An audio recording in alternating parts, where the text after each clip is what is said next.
بسم الله الرحمن الرحيم الحمد لله رب العالمين والصلاة والسلام على سيدنا محمد وعلى آله وصحبه أجمعين أما بعد قال الله تعالى في الكلام القديم وفي الفرقان المجيد وعباد الرحمن الذين يمشون على الأرض هونا وإذا خاطبهم الجاهلون قالوا سلاما صدق الله مولانا العظيم அல்லாஹ் சுப்ஹானஹு தஆலா நாம் தொழுத இந்த சுபஹனுடைய தொழுகைகளை அல்லாஹ் கபூல் செய்து அருள் புரிவானாக. அதன் பரக்கத்தினால் எல்லா வகையான பலாய்கள், முசீபத்துகள், நோய் நொடிகள், நெருக்கடிகள் அனைத்திலிருந்தும் அல்லாஹ் நம்மையும் நம்முடைய பெற்றோர்கள், மனைவி, மக்கள், உஸ்தாதுமார்கள், உறவினர்கள், முஸ்லிமான உம்மத்தோர்கள் அனைவர்களையும் அல்லாஹ் காத்து அருள் புரிவானாக. கண்ணியத்திற்குரிய அல்லாஹுவின் நல்லடியார்களே, அல்லாஹ்வுடைய புனிதமான வார்த்தைகளான அல் குர்ஆன் ஷரீஃபுடைய தஃசீருடைய வரிசையில் 25வது அத்தியாயம் அல் ஃபுர்கான் என்கிற அத்தியாயத்தினுடைய 63வது வசனம். அல்லாஹ் இந்த வசனத்தில் அல்லாஹ்வுடைய அன்பிற்குரிய, அல்லாஹுவின் மீது நேசம் கொண்ட நல்லடியார்கள் எப்படியெல்லாம் நடந்து கொள்வார்கள் என்கிற முக்கியமான அடையாளங்களை அல்லாஹ் இந்த வசனங்களில் தொடராக அல்லாஹ் சொல்லித் தருகிறார். 12 அடையாளங்களை சொல்லித் தருகிற அல்லாஹ் அல்லாஹுவுக்கு பிடித்தமான, அல்லாஹுவை பிரியப்படுகிற பெருமானாருடைய எல்லா வார்த்தைகளையும் உள்வாங்கிக் கொள்கிற ஒரு நல்ல முஸ்லிம், வஇபாதுர் ரஹ்மான் என்று சொல்லப்படக்கூடிய அந்த நல்லடியார்கள் எப்படியெல்லாம் நடந்து கொள்வார்கள் என்கிற அந்த பட்டியலை அல்லாஹ் சொல்லித் தருகிறான். அதில் முதலாவதாக வஇபாதுர் ரஹ்மான் அல்லதீன யம்ஷூன அலல் அர்தி ஹௌனா, அல்லாஹ்வுடைய பிரியத்திற்குரிய நல்லடியார்கள் பூமியிலே, அவர்கள் தரையிலே நடந்து செல்கிற போது மிக பணிவான முறையில், மிக கண்ணியமான முறையில் அவர்கள் கடந்து செல்வார்கள். பெருமை அளித்த நிலையிலேயோ அல்லது அல்லாஹுக்கு பிடிக்காத நிலையிலேயோ அவர்கள் பாதைகளில் கடக்க மாட்டார்கள். மிக பணிவான நிலையில், அல்லாஹ்வுடைய அருளை பெற்ற நிலையில் பெருமானார் ஸல்லல்லாஹு அலைஹி வஸல்லம் எது ஒழுக்கம் சார்ந்த வழிமுறைகளை சொல்லித் தந்தார்களோ அந்த விஷயங்களை எல்லாம் உள்வாங்கிய நிலையில் எவர்கள் பாதைகளிலே, ரோடுகளிலே, மக்கள் நடக்கிற சாலைகளில் எவர் பணிவாக, அமைதியாக கடந்து செல்வாரோ அவர் அல்லாஹ்வுடைய பிரியத்திற்குரிய நல்லடியார்கள்.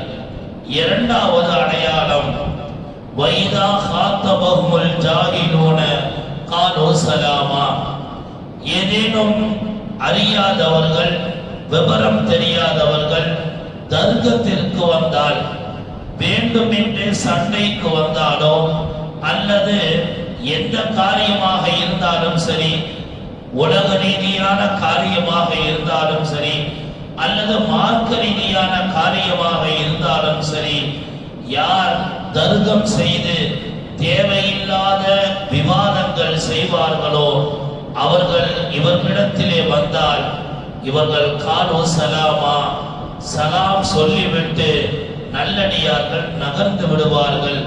அவர்களிடத்திலே தொடர் விவாதங்களையோ கருத்து வேறுபாடுகளையோ மீண்டும் மீண்டும் தொடர் வாக்குவாதங்களையோ அவர்கள் தொடர மாட்டார்கள். இது வாக்குவாதம், இது கருத்து வேறுபாடு, இது சர்ச்சைக்குரிய விஷயங்கள் என்று தெரிந்தால் காலோ சலாமா, சலாம் சொல்லிவிட்டு அந்த இடத்தை விட்டோம் அவர்கள் நகர்ந்து விடுவார்கள் என்று இரண்டாவது அடையாளமாக அல்லாஹ் சொல்லித் தருகிறார். இந்த வார்த்தைக்கு விளக்கம் சொல்கிற குர்ஆனுடைய பல்வேறு ஒரு முக்கியமான கருத்தை இந்த வசனத்தின் ஒவ்வொரு வார்த்தைகளும் நமக்கு சில படிப்பினைகளை சொல்லித் தருகிறது. கருத்து வேறுபாடு செய்யக்கூடாது என்பது இந்த வசனம் சொல்லுகிற முதல் பாடம். தேவையில்லாத விஷயங்களில் கருத்து வேறுபாடுகள், அது துன்யா சார்ந்த விஷயமாக இருந்தாலும் சரி, அல்லது மறுமை சார்ந்த மார்க்கம் சார்ந்த விஷயங்களாக இருந்தாலும் சரி, கருத்து வேறுபாடு என்பது அது எந்த வகையிலேயும் செய்யக்கூடாது. அதனால் ஏற்படுகிற மனதில் ஏற்படுகிற காயங்கள், அதனால் ஏற்படுகிற சர்ச்சைகள், அது ஷைத்தானுடைய பெரிய சூழ்ச்சியினுடைய வலைகள் என்று பெருமானார் ஸல்லல்லாஹு அலைஹி வஸல்லம் நமக்கு எச்சரிக்கை செய்கிறார்கள். விருப்பம் இருந்தால் ஒரு கருத்தை சொல்லலாம், அதற்கு எதிர்கருத்து வருகிற போது சலாம் சொல்லிவிட்டு நல்லபடியாக விலக வேண்டும் என்பது இந்த வசனம் சொல்லுகிற இரண்டாவது பாடம். கருத்து வேறுபாடோடு பிரிந்துவிடக் கூடாது என்பதும், அப்படி கருத்து வேறுபாடுகள் ஏற்பட்டால் காலு சலாமா, நீங்கள் சலாம் சொல்லி சந்தோஷத்தோடு நீங்கள் விலகுங்கள் என்பது இந்த வசனம் நமக்கு சொல்லுகிற இரண்டாவது பாடம்.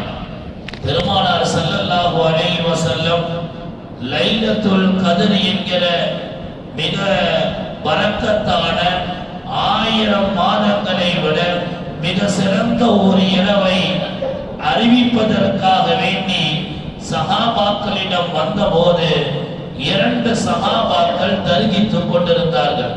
2 சஹாபாக்கள் காரசாரமாக சண்டையிட்டுக் கொண்டதை பார்த்த பெருமானார் ஸல்லல்லாஹு அலைஹி வஸல்லம் வேகமாக அந்த சண்டையை நிறுத்தினார்கள். அவர்களுக்கு மத்தியிலே இருந்த அந்த தர்க்கத்தை கலைந்து அவர்களுக்கு மத்தியிலே ஐக்கியத்தை உண்டாக்கினார்கள்.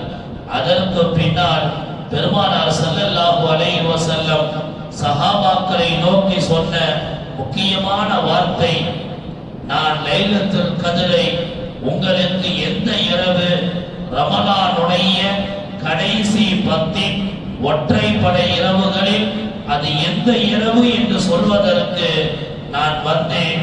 இந்த சண்டையின் காரணமாக நான் மறக்கடிக்கப்பட்டேன் என்று பெருமானார் ஸல்லல்லாஹு அலைஹி வஸல்லம் சஹாபாக்களுக்கு கவலையோடு இந்த செய்தியை பகிர்கிறார்கள். ஒரு சண்டையின் காரணமாக ஒரு முக்கியமான ஒரு இரவு நமக்கு அது தெரியாமல் ஆகிவிட்டது என்பது ஹதீஸ்களை ஆய்வாளர்கள் நமக்கு சொல்லுகிற செய்தி. சண்டைகள் என்பது, தர்க்கங்கள் என்பது, வாத விவாதங்கள் என்பது அது எந்த காலத்திலேயும் அது நன்மையை தராது என்பது குர்ஆன் ஹதீஸ் ஆய்வாளர்கள் நமக்கு சொல்லுகிற செய்தி. அதிலும் குறிப்பாக குடும்பங்களில் கருத்து வேறுபாடுகள் என்பதை முடிந்தவரை தவிர்த்து கொள்ள வேண்டும். குடும்ப உறவை பேணுவது என்பது இந்த கருத்து வேறுபாட்டை விட 1000 மடங்கு மிக மிக முக்கியமானது. குடும்பத்தோடு சொந்த பந்தங்களோடு சேர்ந்து இருப்பது என்கிற அந்த சட்டம் என்பது மிக மிக முக்கியமானது. மார்க்க விஷயங்களை கண்ணியமான முறையிலேயும் மிக கவனத்தோடும் பரிமாறி புரிய வைக்க வேண்டிய கடமை உள்ளது.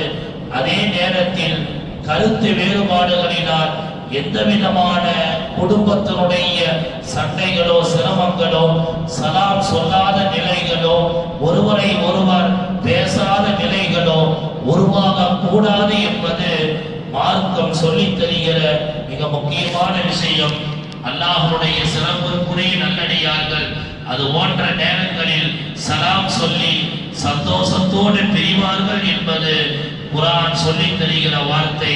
அல்லாஹ் சுப்ஹானஹு வ தஆலா அவருடைய பிரியமான நல்லடியார்கள் என்னென்னவெல்லாம் அடையாளங்களை அல்லாஹ் இந்த வசனத்தில் சொல்லித் தருகிறானோ அவைகளை எல்லாம் சரியான முறையில் உள்வாங்கி வாழ்வில் கடைபிடிக்கிற நல்ல நசீபை பாக்கியத்தை வல்லோன் அல்லாஹ் நம் எல்லோருக்கும் வழங்கி அருள் புரிவானாக.